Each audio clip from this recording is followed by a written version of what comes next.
Welcome to Memos, a TRUTHOUT podcast about organizing, solidarity, and the work of making change. I'm your host, writer, and organizer, Kelly Hayes. Today, we are talking about the struggle to stop Cop City in Atlanta and DeKalb County, Georgia, and the death of forest defender Manuel Esteban Paez-Terán, who was gunned down by police on the morning of January 18th. The Guardian has called the deadly shooting unprecedented in the history of U.S. environmental protest. While the killing of protesters, including environmentalists, is not unprecedented by any means in this country, law enforcement entering a forced occupation and killing a protester does mark an escalation of state violence for this era. Co-strugglers have described Terán as a trained medic, a loving partner, a dear friend, a brave soul, and so much more. At the Stop Cop City protest site, a tree sit and encampment in the South River Forest, which activists call Weelaunee Forest, Terán went by the name Tortuguita, which is how we will be referring to them in this episode. Tortuguita was part of a forest defense effort to stave off the creation of a sprawling $90 million training complex for police that opponents have dubbed Cop City. After a dynamic grassroots organizing campaign and public opposition failed to prevent officials from leasing the land for the project, the forest defense stage of the struggle kicked into high gear. As activists built community and held their ground, staging educational and cultural events, distributing free groceries, and practicing other forms of mutual aid, police harassment and attacks on the movement intensified.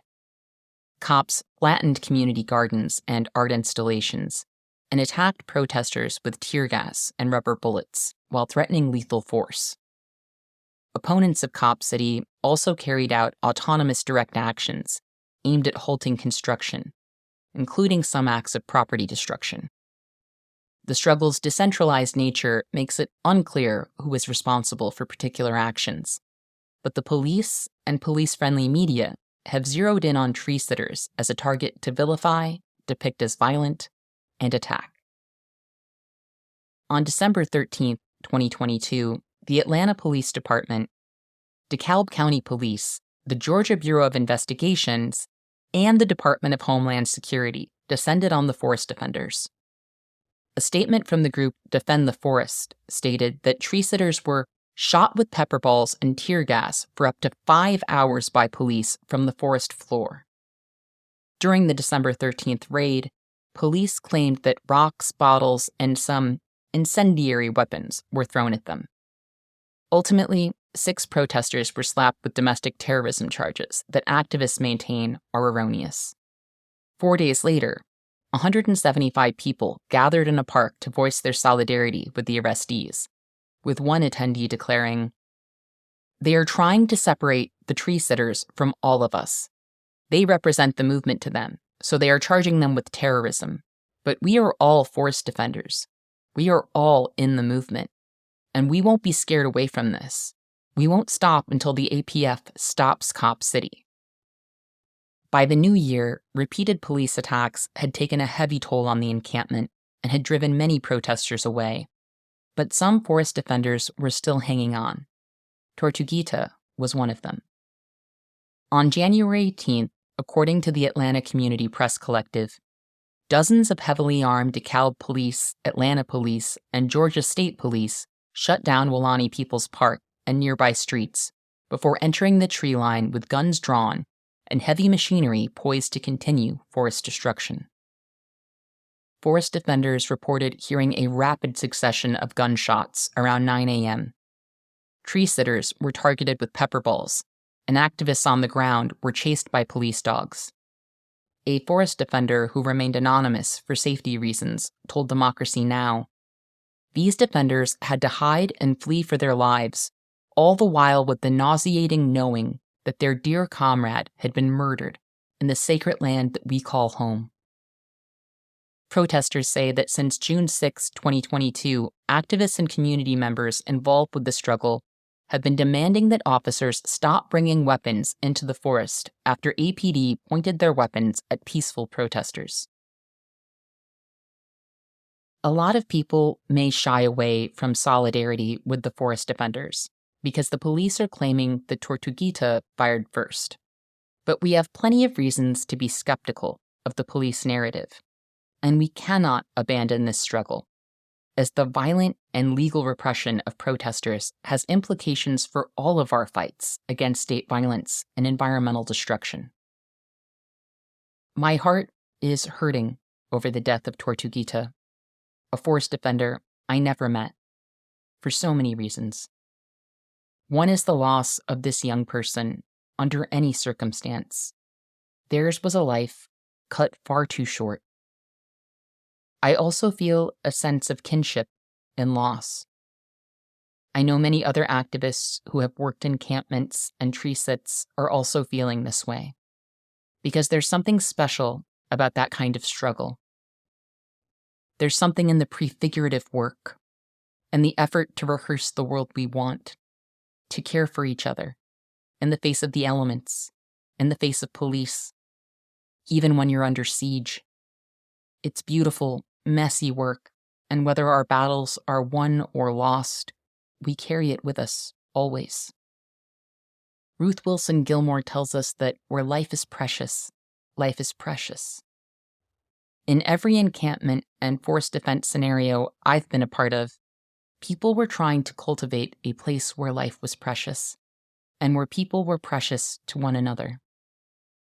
In those spaces, I have seen things that made me believe we could remake the world.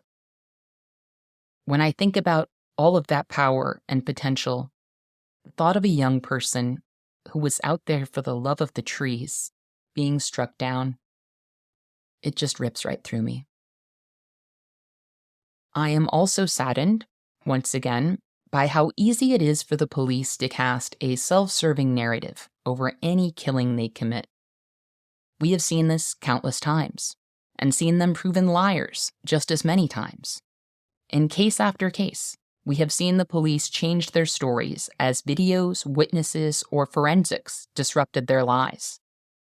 This has happened in the killings of Walter Scott, Alex Nieto, Amilcar Perez Lopez, Timothy Mitchell Jr., Ayanna Jones, Dennis Tuttle, Regina Nicholas, Laquan McDonald, George Floyd, and so many others.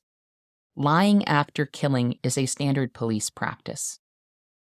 On January 9th, police in Oklahoma shot and killed Chiwetel Mariar, a 26-year-old refugee from Sudan, at the meatpacking plant where Mariar had just been fired but ordered to complete his shift. Another worker was fired for sharing a video that workers say contradicts police claims that Mariar posed a threat. The Memphis Police Department recently terminated 5 police officers in connection with the death of Tyree Nichols, who was brutalized by police after a traffic stop. Police originally claimed that Nichols had complained of shortness of breath following a confrontation, before ultimately firing the officers and acknowledging the egregious nature of the incident. In 2022, U.S. police killed more people than in any year since experts began keeping records. So it's important to remember who we are dealing with on both sides of this story. I attended a vigil for Tortuguita in Chicago the day after they were killed by police. One of the signs posted beside candles and other tributes included words taken from an interview Tortuguita gave to writer David Peisner. This is what they said of the movement to stop Cop City. If enough people decide to do this with nonviolent action, you can overwhelm the infrastructure of the state. That's something they fear more than violence in the streets, because violence in the streets, they'll win. They have the guns for it. We don't. Sometimes, when police kill, a camera tells the story. But often, when the police take a life, we lack the information we need to fully reconstruct what happened. We have the word of police, who make a systemic practice of lying, and the absence of whatever story the dead might have told. Even video footage, which police often seem to utilize, turn off, or disappear at will, is treated as open to interpretation, as we saw with the case of Adam Toledo, whose death resulted in no charges or disciplinary action for the officer who shot him, despite camera footage that indicated Adam had put up his hands, as directed, before being shot. I cannot eliminate the uncertainty of what happened before police killed Tortuguita. I only know what that uncertainty means to me. That a wound has been inflicted on our communities and on the earth itself, and that a hole now exists in the fabric of what should be, a hole that would not be there if not for the violence of police.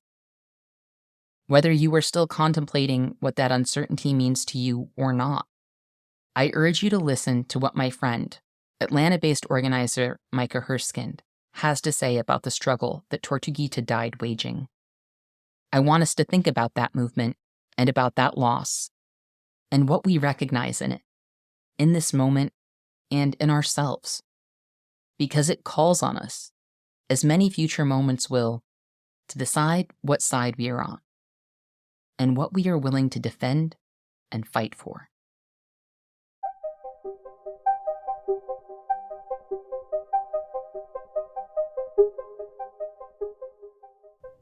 Well, thanks so much for having me. My name is Micah Herskind. My pronouns are he, him.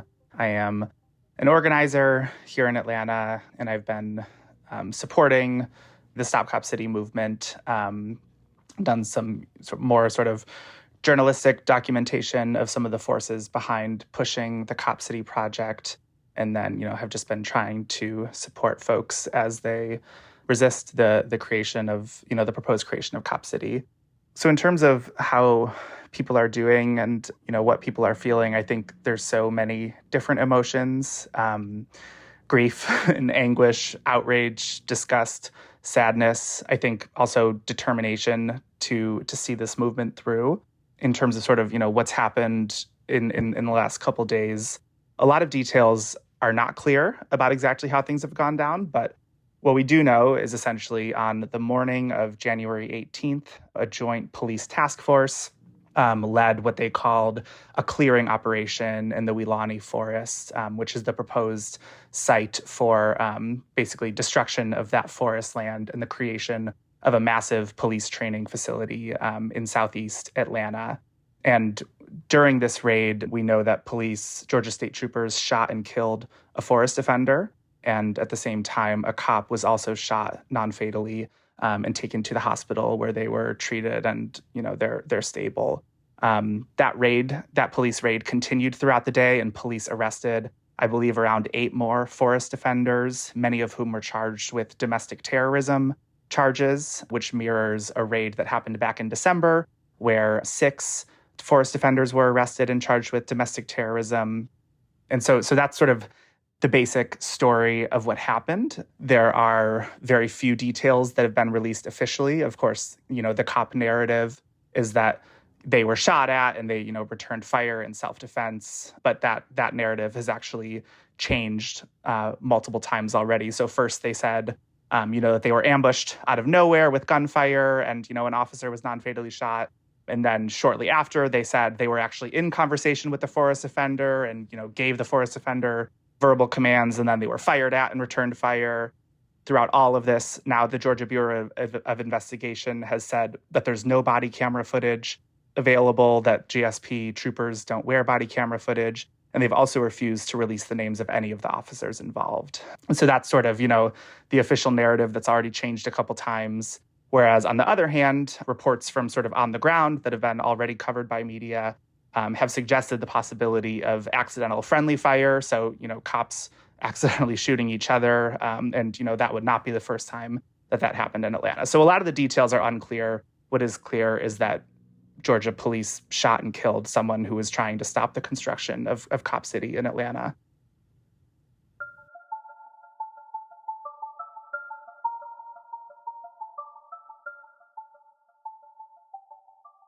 While police continue to push their narrative, some journalists have raised questions. In The Guardian, journalist Timothy Pratt pointed out that police had provided no evidence to back their claims that Tortuguita shot at a state trooper or fired on police at all. In a piece called Little Turtles War, David Peisner offers a portrait of Tortuguita based on extensive interviews that conveys a foundational commitment to nonviolence. Tortuguita told Peisner that they were not moved by what some people think of as the exciting stuff in forced defense work, such as acts of sabotage or property destruction. They told Peisner, "I'm not an adrenaline junkie. I don't crave conflict. I'm out here because I love the forest. I love living in the woods. Being a forced hobo is pretty chill. Some folks probably have flashpoint moments like, oh yes, the truck is being lit on fire. But not me. I love it when everything is calm."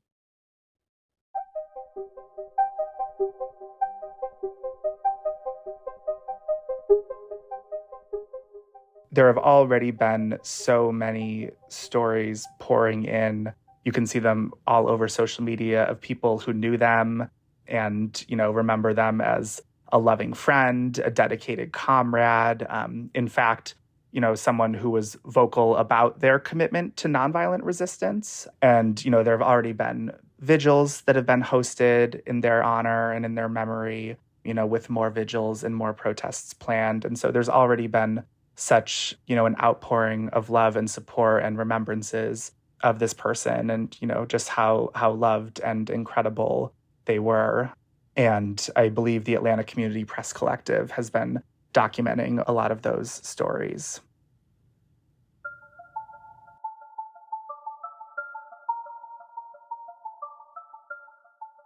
One co-struggler who paid tribute to Tortuguita stated, "They loved all life and people, especially their cutie BIPOC community, deeply." I think it's important to remember that while we do not know exactly what happened to Tortuguita on January 18th and the moments before they were killed, we do know that virtually everything we know about Tortuguita runs counter to what the police are saying. And everything we know about the police suggests that they would lie in the wake of a deadly shooting.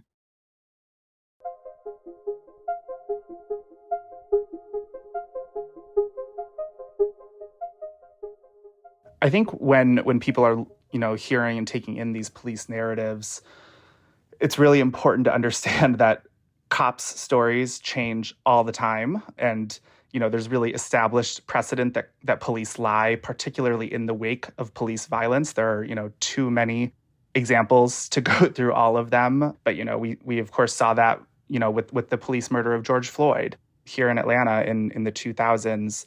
Police sort of went through with a mistaken drug raid, and they went to the wrong place and shot and killed a 92-year-old Black grandmother, Katherine Johnston. And after they did that, and actually they hit each other with friendly fire in the midst of that raid. And to sort of cover that up, they planted drugs in the house, and they claimed that they were injured by Miss Johnston. And so there's a long history of cops committing violence and then lying to cover it up. And then, the truth maybe comes out because there's citizen footage or, some sort of footage that comes forward. But I think people should know to be deeply, deeply skeptical of cop narratives, particularly, when police have killed. I'll also just add that the Georgia Bureau of Investigation is helping lead this joint police task force that is basically trying to take on the forest offenders and take them down.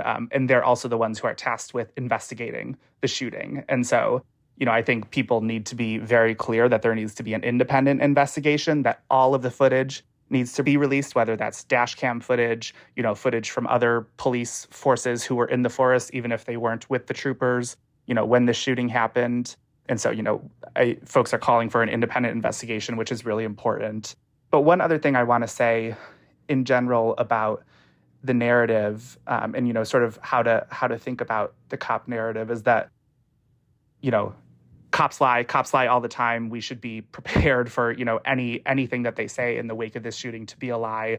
But also we should recognize that even if it turns out that, what the cops are saying happened is, true in part or in whole or whatever, that doesn't change the fact that the responsibility and the culpability for this shooting and this death ultimately lies with the police, with the Atlanta City Council, with the Atlanta mayor, with the entire sort of network of forces who have pushed this facility despite all of this public backlash. That, no one would have ever been in a situation to be shot and killed if the Atlanta City Council and the Atlanta mayor and, Atlanta leadership broadly had not decided to move forward with this. So I think we do also, we need the details and we need the investigation. And also, regardless of the details that come out, we need to recognize that no matter what, the responsibility here lies with the people who are trying to destroy a forest and create a massive police militarization facility.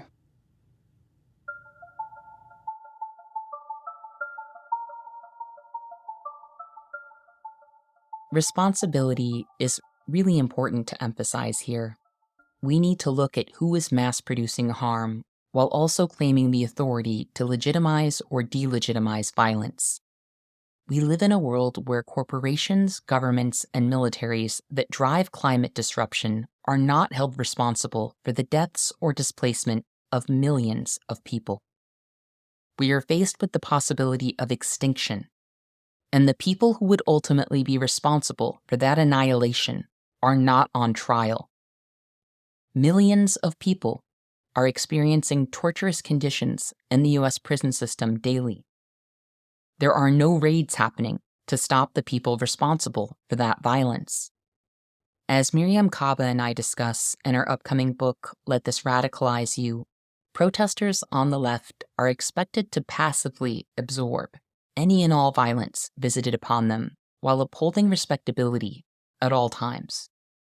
Even people who acknowledge the heinous extremity of state violence often become critical of protesters who are not solemn in their absorption of that violence, or those who destroy property. Even as the world burns, our enemies have many of us putting our own people on trial in our minds, weighing their innocence or guilt by laws that allow the powerful to annihilate humanity with impunity. Personally, that's not how I plan to tabulate blame as the world falls down. From my perspective, the violence of the state is fundamentally illegitimate. That's my jumping off point. I will say more about Tortuguita, their death, and how we should remember them. But first, we are going to get a bit more of the backstory of the struggle they were waging when the police took their life.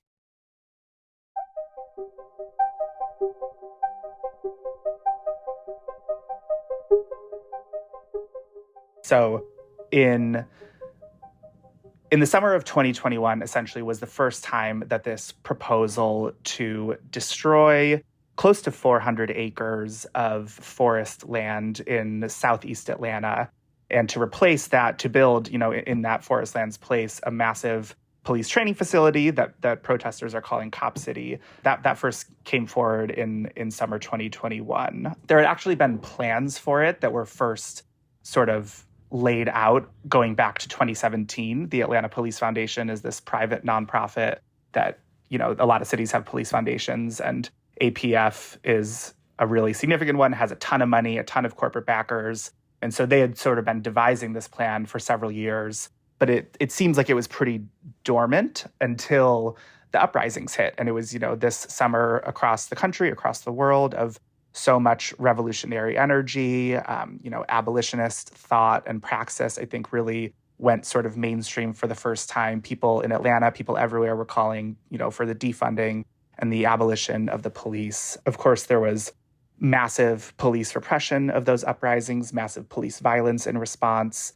And what followed, that police violence was sort of policy violence. So Georgia passed essentially a Blue Lives Matter bill. Atlanta quickly gave raises to cops and, gave one-time bonuses that were funded by the Atlanta Police Foundation to cops. There were all these announcements of these new anti-crime strategies. They opened a new police precinct in Buckhead, which is this sort of white, wealthy area of Atlanta. All of these stories started to run in the media, in Atlanta's corporate-owned media, about, the crime wave. Crime is out of control. It's because of the defund movement. It's because of the abolition movement. In terms of policy, again, the Atlanta City Council rolled back its 2018 bail reform law. So there was, there was all of this, there was a sort of flurry of both policy responses and police violence in response to the uprisings. That's sort of, one thing happening. Another thing happening is that, Atlanta is looking to host several events in the upcoming years. So they're hosting part of the 2026 World Cup. They're pushing to host the Democratic National Convention in the coming years. And so, with those events happening, in a lot of ways, I think it's mirroring what happened with the 1996 Olympics in Atlanta, where they built a brand new city jail to hold people, to clear Black and homeless people off the streets in preparation for these major events. And I'll say at the same time that all this Cop City stuff is happening, the city also reversed its 2019 promise to shut down that city jail that was created for the Olympics. And instead, they're keeping it open and they're filling it with a bunch of people from the county jail. As sort of a third factor in this mix is that sort of during 2020, 2021, this rich white area of Atlanta called Buckhead was sort of pushing this secession movement where they wanted to secede from the city and take, all of their tax dollars with them. It was very much sort of a modern day white flight, white secession movement, white supremacist movement. And city leaders were really afraid of that. And then the last thing I'll say before trying to pull it all together is that Atlanta right now is also sort of the epicenter of huge development projects, enormous gentrification. People are being pushed out. New, wealthier, and white people are being sort of pulled into the city through all of these different tech jobs. And of course, policing and police expansion and surveillance is central to, gentrification, to the displacement of people. And so I think with all of these factors wanting to, respond to the uprisings, sort of cement this, police grip of Atlanta, prepare for all of, the nasty things that cities do when they're bringing big events, prevent this threatened secession by Buckhead. I think all of that combined to this sort of combination of state and corporate support for the creation of this police training center. And, I think it's really a way to buy loyalty and, buy some sense of happiness and contentment for cops. It's a way to assure all of these corporations that are really powerful in Atlanta that, Atlanta's going to crack down on the uprisings. Atlanta's going to, make sure that basically all of their capital investments are safe against, people who would ostensibly threaten it. And so, I think all of that combines for, why the city is pushing so hard for this project, despite the public being, so firmly against it.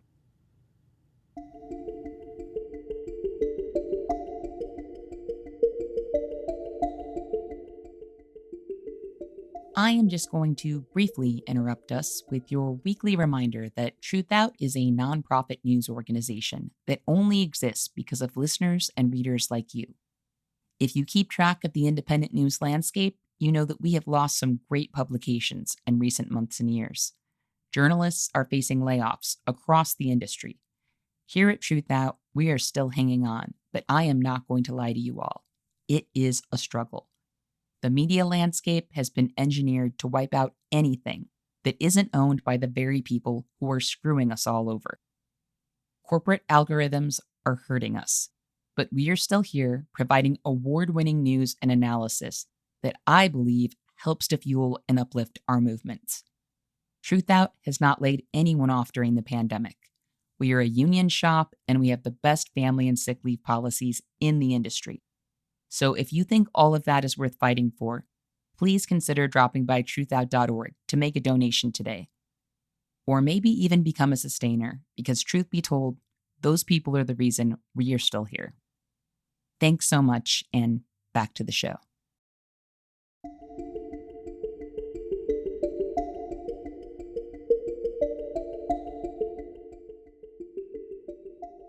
Cop City is no ordinary training facility. The $90 million complex would include military-grade training facilities, a mock cityscape to practice urban warfare, dozens of shooting ranges, and a Black Hawk helicopter landing pad. As Kamau Franklin wrote in TruthOut earlier this month, this police training facility for Atlanta police is a prototype of militarized police centers in the country. If built, Cop City will be the largest police training facility of its kind, in a city that is ranked in the bottom 20 of largest police departments in the country.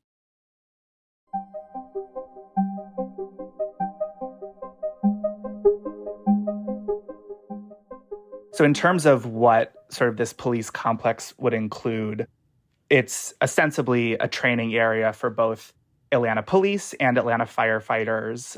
One of sort of the most controversial parts of it is that, and the reason that it was dubbed Cop City by organizers was that it's literally slated to include this mock city area. So this sort of mock village that would have, residential areas, a school, nightlife, a bank, a gas station, all things for police literally to sort of practice modern urban, police warfare tactics. It'll have, a helicopter landing pad, a shooting range. Police actually already use this area as a shooting range. And so, already residents, talk about the sound of gunfire and even the environmental pollution that happens with, shell casings being left behind, things seeping into the river. But yeah, this facility would include, all basically a place for police to perfect their deadly tactics of, social control, violence against organizers, violence against community members. That's really what it is at the end of the day. And it's, not just something that will impact Atlanta. It's a place that, they will bring in cops from across the country, from across the world to come train, share tactics, work together. And so it really is a project that also has national and international implications.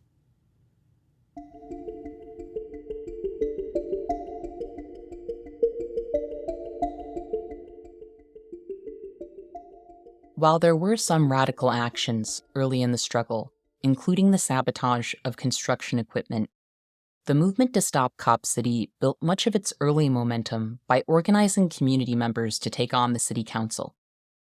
A momentous grassroots mobilization formed to prevent the city from leasing the proposed site of Cop City, which officials originally dubbed the Atlanta Institute for Social Justice and Public Safety Training, to the Atlanta Police Foundation. Yes, they actually tried to slap the words social justice on a military base for police. In a more apt characterization of the project, Kwame Olufemi, an organizer with Community Movement Builders, dubbed Cop City a war base where police will learn military-like maneuvers to kill Black people and control our bodies and movements. In the same statement, Olufemi noted that Cop City would include shooting ranges and plans for bomb testing and tear gas deployment. Olufemi emphasized that this was a rehearsal space for war-making against everyday people, saying, "They are practicing how to make sure poor and working-class people stay in line, so when the police kill us in the streets again, like they did to Rashard Brooks in 2020, they can control our protests and community response to how they continually murder our people."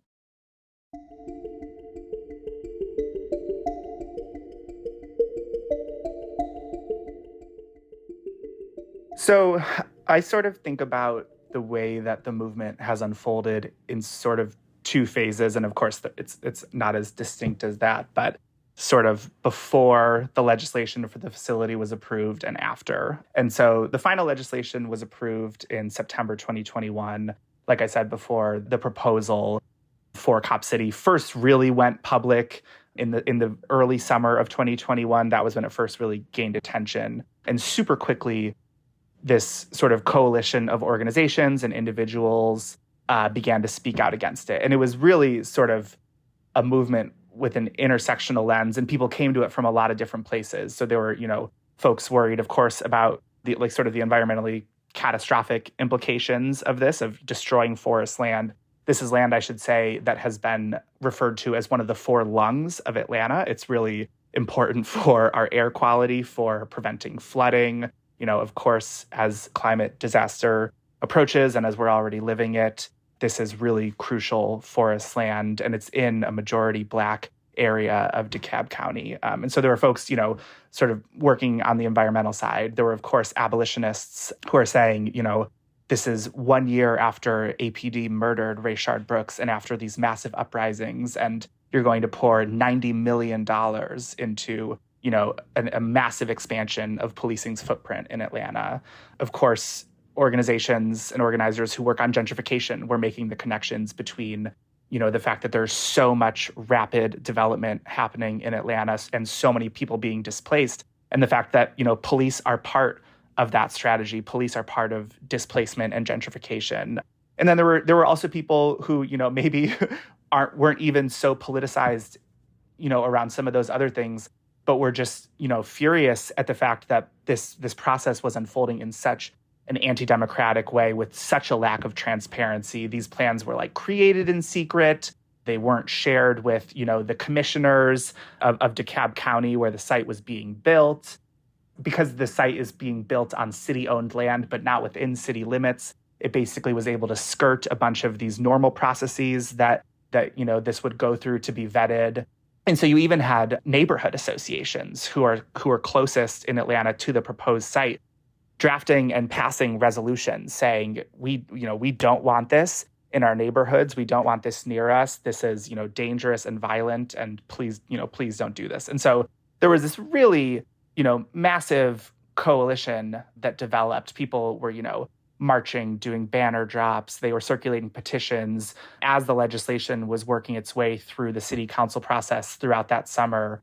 At every city council meeting, people were, at that point, everything was still virtual. People were calling in and leaving, hours and hours of public comment against the facility, to the point where, there actually were some wins within the eventual loss, where the proposed acreage for the facility was brought down pretty significantly, and the proposal was actually delayed over the course of that summer because there was so much outrage.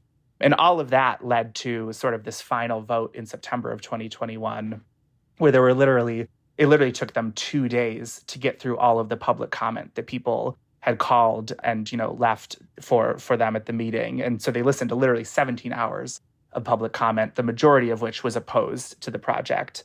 And then, of course, they went ahead and voted for it anyway. And so that was sort of the first phase. And I think that maybe followed a more traditional, coalition work, organizing marches, protests, using a lot of sort of the official channels of engagement that people in power tell you that they want you to use, the appropriate channels, which were then all, of course, ignored despite such, resounding opposition. And then I would say after that fact was when I think sort of the second phase of the movement began. And that, I think that's sort of where the movement is now. It is really dispersed and autonomous, that is not controlled or run by any one organization. There are organizations who are part of the organizing, but I think it's moved into a phase where you have forest defenders who are going and living in the forest, who built encampments there to protect the forest through direct action. And that's looked like a lot of different things. It's also looked like organizations putting pressure on contractors and saying, just because this thing was passed at the city council level, that doesn't mean that the project is going to go through. Contractors can be, pressured to pull out of the project. There's been various efforts to slow down the permitting process, and there's been, a lot of skepticism on behalf of DeKalb County in granting those permits. And so there's really, I think the movement is so varied. There's I heard someone refer to it as there are so many different corners of the movement. And again, it's really sort of broad, autonomous, decentralized, and, folks are working really hard to prevent the construction of this thing.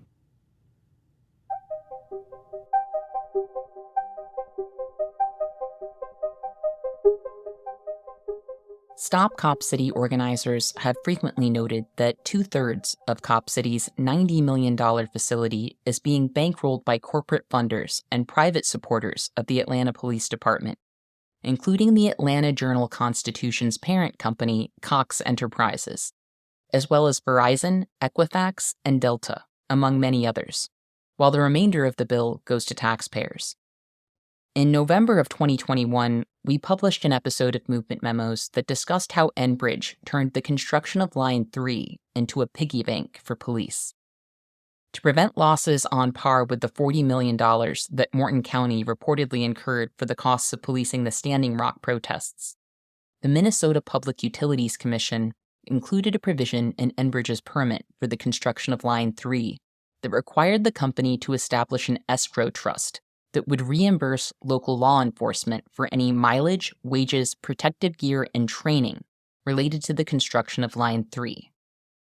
Law enforcement made the most of these funds, holding field force trainings, staging helicopter and drone excursions, and other militarized police action as they repeatedly surveilled, harassed, and attacked water protectors with tear gas and rubber bullets, inflicting serious injuries, leveling inflated charges against protesters, and ultimately allowing an environmentally disastrous pipeline to be built.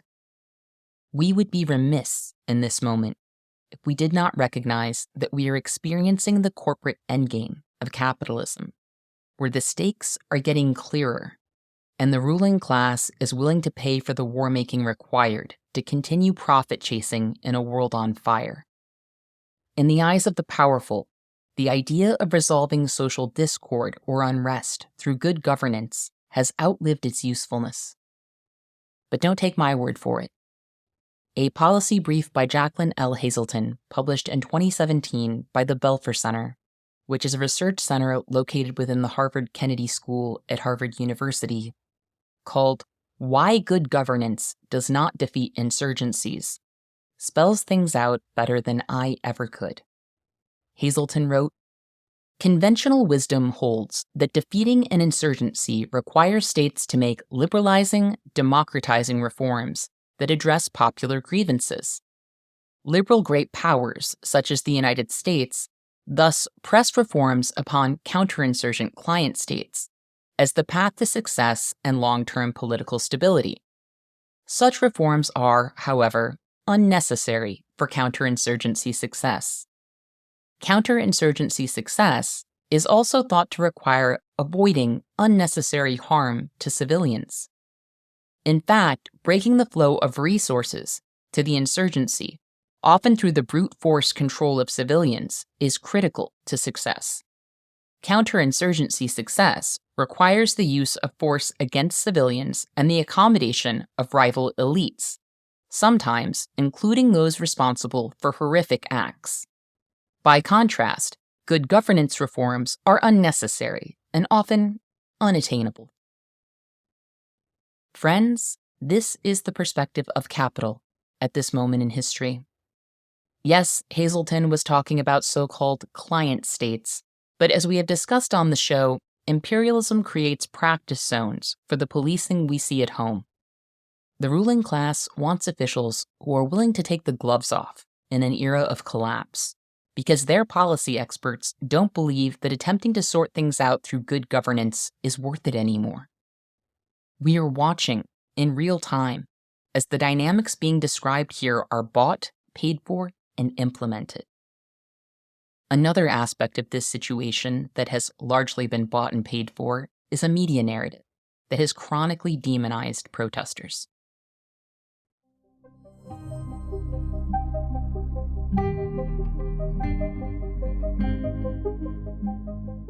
I think something really important to understand in terms of the connections between sort of the major backers of this project and the media and various attempts to sort of manufacture consent for the project is that our paper of record in Atlanta, the Atlanta Journal-Constitution, or the AJC, is owned by Cox Enterprises. Cox Enterprises is this sort of like media conglomerate. They actually own a bunch of different media outlets in Atlanta. And Cox Enterprises CEO Alex Taylor is actually the individual who is chairing the fundraising campaign to raise $60 million in private funding for Cop City. And that has impacted, of course, the coverage in so many ways. So there was a moment in the summer of 2021 where City Council essentially voted to delay the legislation from going through because of the massive movement against it. And the next day, the AJC comes out with this editorial from its editorial board saying, the crime wave needs to spur action on the center. They had this very hard line saying, the people who are delaying this are, responsible for any increased crime or any increased violence. This super disingenuous editorial because, of course, even once the facility was approved, it's still going to be years before it's built. So, here the AJC is pretending like if this hadn't been delayed 3 weeks, suddenly the crime problem is going to be solved, of course. And in this editorial, they did not even include the disclaimer that their owner is fundraising $60 million for the project. And, so before that editorial and after it, there have been, all of these articles, op-eds talking about, how dangerous the movement is, again, branding organizers as domestic terrorists. There was already an opinion piece released, I think, today by the opinions editor for the AJC, denouncing, the violence and, demonizing the protester who was killed. And so I think, the media entanglements are a really, really important part of the story because, they have done so much work in attempting to manufacture consent for this project, despite such widespread opposition from Atlanta residents.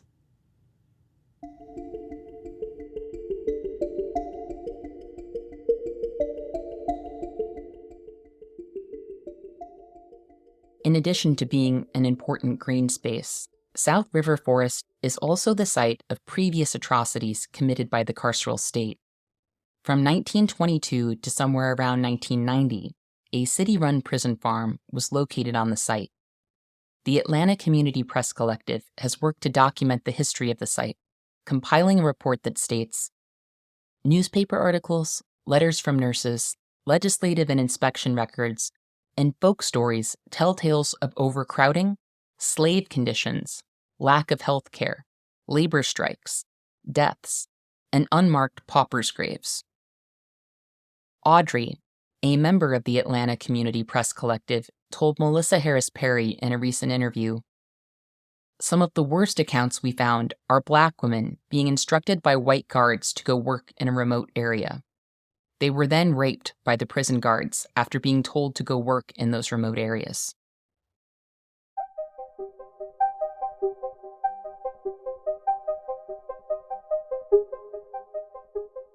So the history of the proposed site for Cop City, I think, makes the entire project particularly devastating and outrageous. So this is land, it's sometimes referred to as the South River Forest. The movement has referred to it by its original name, the Weelaunee Forest. This is land that was, stolen from Muskogee Creek people in the 1800s, and, taken, and it's, now city-owned land, stolen land. In the 1900s, it was used by the city as the site of what's called the Old Atlanta Prison Farm. So it was a prison farm where, mostly Black incarcerated people were forced to work on behalf of the city. So they were working on city projects on the city farm. The Atlanta Community Press Collective has done some amazing reporting on the history of that space. And that Atlanta, the Old Atlanta Prison Farm, sort of the ruins are still there in that area, but it's, been an area where all of this life has grown in its wake. But it, of course, still carries all of these scars of state violence. And it's also an area that is currently surrounded by a bunch of different carceral facilities. So there's a children's prison there. There's a Georgia Department of Corrections prison there that holds terminally ill people and pregnant people. There's, what's called a transitional center. So, there are all of these carceral facilities surrounding it. It's, been land that, has been deeply carceral and violent for a long time, but land also where sort of new life has grown. It's directly adjacent to a public park called Entrenchment Creek Park, or the Weelaunee People's Park, that has sort of been reclaimed by organizers and by people in the movement. And actually, that land is also currently under attack. That land is owned by DeKalb County, again, directly adjacent to the prison farm site. And that's currently the subject of an attempted land swap, where DeKalb County is trying to swap that land with Black Hall Studios, this Hollywood Studios, to build a sound stage. And so that would also, devastate and destroy this public parkland. And so, of course, those are connected struggles. And, it all comes back to sort of capital extraction and devastation of public spaces in service of, capitalism and surveillance and police expansion.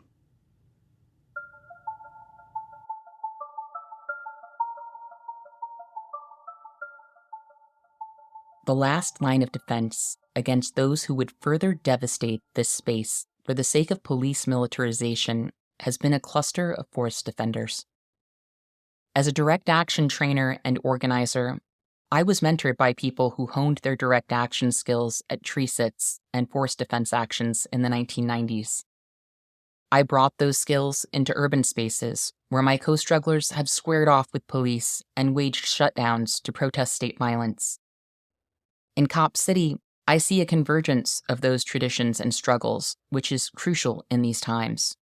But one thing I know about forest defense and tree sits is that taking direct action outside of public view creates a kind of vulnerability that one feels acutely when approached by angry workers or cops.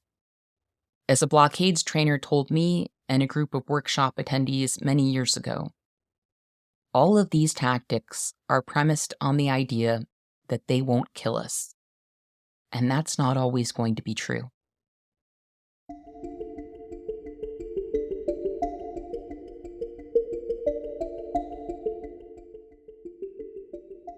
So forest defenders have been living in the forest for over a year now in protest, in defense of the forest land, slowing down, attempted construction. And, the movement also expands far beyond people who are just living in the forest. It's also, the many organizations who are working to encourage contractors to pull out of the project, to basically make the conditions of attempting to move forward with this so untenable for people involved, such that, the city realizes, the contractor realizes, we simply cannot move forward with this.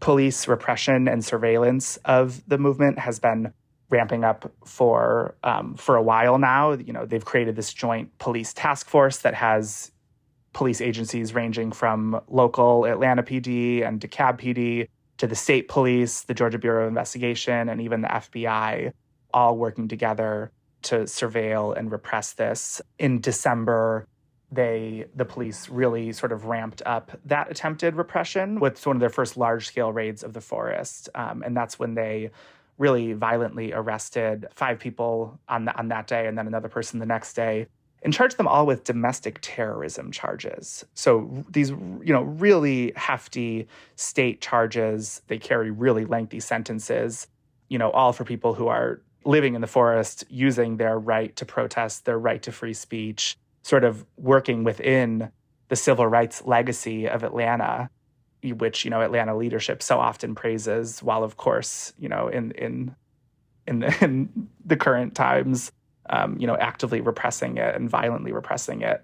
And so, that police have been escalating the situation for quite some time now, going into the forest with guns and weapons, using, tear gas and other police equipment to, go after protesters. And, of course, that all escalated to the point where they've killed someone. And really, really tragically, about a month ago when that December raid happened, someone from the Atlanta Solidarity Fund, which has been helping coordinate a lot of the legal representation for arrested and criminalized protesters, someone from the Solidarity Fund literally said, if this goes on and something doesn't change, police are going to walk into that forest and kill somebody. And, just a month later, it's happened. And so this is absolutely a matter of police escalation.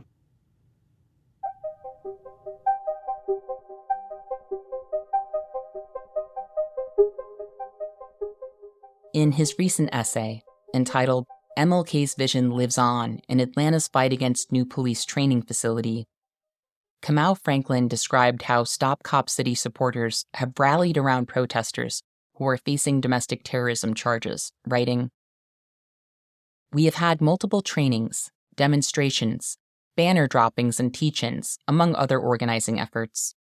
Now more than ever, the campaign to stop Cop City needs support to show that movements of people will not be intimidated by state violence and its corporate backers. In the midst of worsening climate change, killing a forest and displacing a Black working-class community for the sake of a militarized police base must be stopped. That piece was published a day before the tragic events of January 18th. Since then, we have seen vigils and solidarity actions memorializing Tortuguita organized in cities around the country.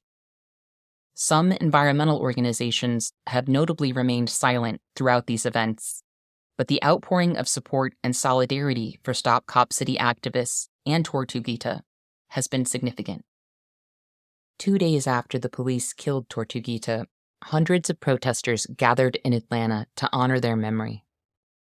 The protest drew condemnation from officials after some participants reportedly broke windows and set a police car on fire. In a moment when the violence of policing, the destruction of the natural world, and the killing of a protester should be front and center, we are once again being asked to fixate on the destruction of property that is utterly replaceable. Reports that protesters were brutalized by police in Atlanta failed to generate concern among officials who focused on the conduct of the protesters. Atlanta's police chief declared that breaking windows amounts to terrorism and that protesters would be charged accordingly.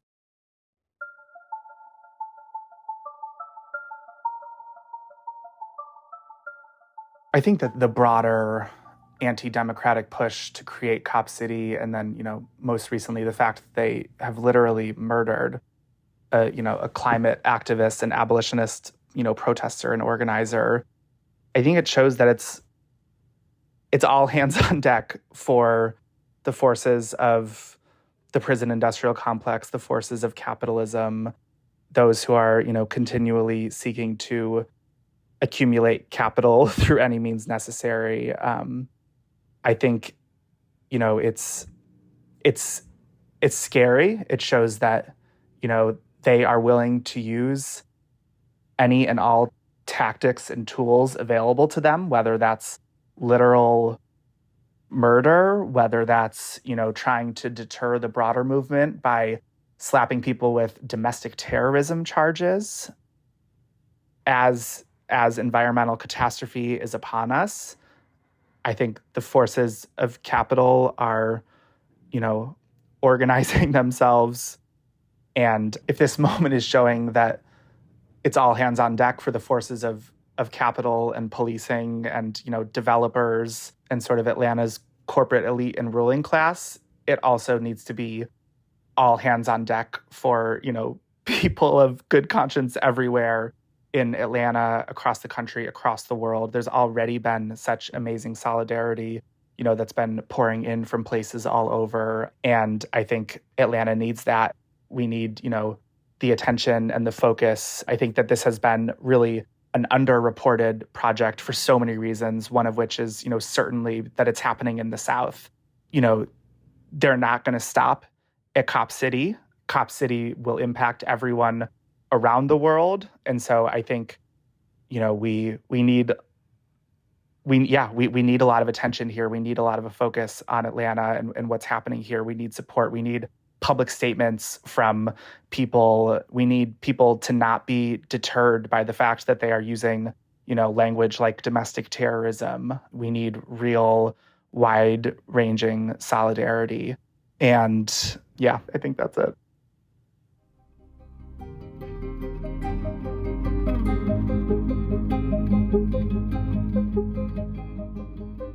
We need wide-ranging solidarity.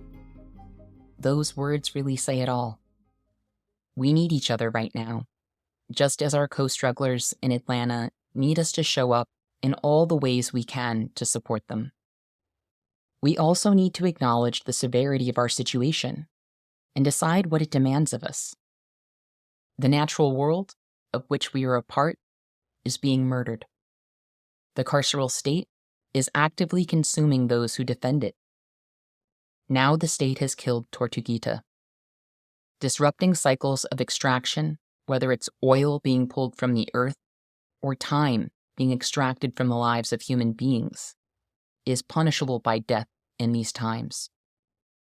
That has been true in other parts of the world for many years now, and we knew we were not safe here, in the streets or in the woods. The killing of protesters is not unprecedented in the US. but the cost of resistance is getting deadlier. These are facts. But what do they mean to us? And what will they move us to do? I know we don't all have agreement on that, but I do know what the 26-year-old activist the police murdered at Stop Cop City had to say about it.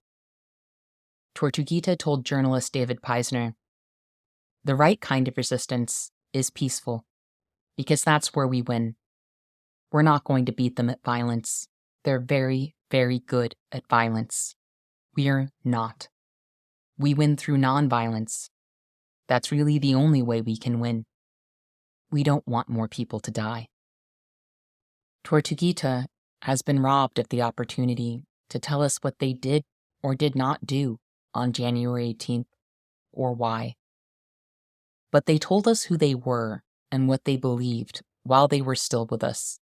And I see no reason to think they died any differently than they lived, whereas I see every reason to disbelieve the police. I say this not because I feel the need to redeem Tortuguita, but because we have been given the opportunity to understand them in their own words, and I think that matters. Between the story that Tortuguita told us about who they were and the story the police are telling us, I don't think there's any question about what should be uplifted. I hope you will all continue to learn more about Stop Cop City and how you can support the struggle. There is a solidarity statement circulating that hundreds of individuals and organizations have signed, and fundraising efforts to support arrestees are ongoing. And we will be providing links to all of that information in the show notes of this episode. In addition to hoping you take action, I also hope you understand where we are in this moment of history. The state is willing to kill to bring a practice city for police militarization into existence. The ruling class is preparing to wage a war against us because they are killing the earth itself and grinding us under the gears of capitalism amid a global pandemic, and eventually, they expect us to reject our disposability under this system. They saw flashes of that rejection in 2020, and it terrified them. So they are preparing for the next round, and for a whole lot of forced cooperation with the mass disposal of human beings. They are bordering, caging, containing, and dividing us by any means necessary to prevent us from fighting the very obvious battles before us. Realizing the scope of what's happening is overwhelming, but fighting back begins with rejecting their bullshit story and replacing it with our own. I want to close with some words from the anonymous force defender who spoke with Democracy Now! About Tortuguita's death. They stated, "Tortuguita was a radiant, joyful, beloved community member. They fought tirelessly to honor and protect the sacred land of the Weelaunee Forest. They took great joy in caring for each and every person that they came across. Tortuguita brought an indescribable jubilance to each and every moment of their life. Their passing is a preventable tragedy. The murder of Tortuguita is a gross violation of both humanity and of this precious earth, which they loved so fiercely. Do not turn away from this violence. Do not allow the callousness of the police state to numb your heart. Honor Tortuguita by bravely witnessing the ongoing injustices the police and corporations are enacting upon the Weelaunee Forest. Honor Tortuguita's legacy by embodying their joyous bravery. Tortuguita's presence on this earth is a gift that will keep on giving for generations to come. It is time for people to join this movement and to say no to this pointless escalation by the police." I want to thank Micah Herskind for joining me to talk about Stop Cop City during this incredibly difficult time. I also want to extend all of my love and solidarity to everyone who has been organizing against Cop City and everyone who is hurting over the loss of Tortuguita. We have lost far too many co-strugglers along the way, especially in recent years, but we will continue to fight for the world that our fallen comrades deserved. I also want to thank our listeners for joining us today. And remember, our best defense against cynicism is to do good and to remember that the good we do matters. Until next time, I'll see you in the streets.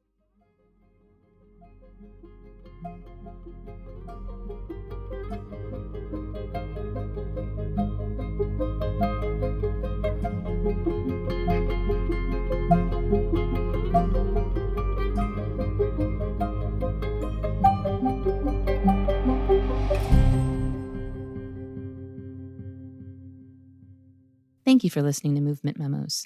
This show wouldn't exist if it weren't for TRUTHOUT, and TRUTHOUT's independent news and commentary wouldn't exist without listeners and readers like you. We have no paywalls, no corporate sponsors, and no ads, except for fundraising appeals like this one.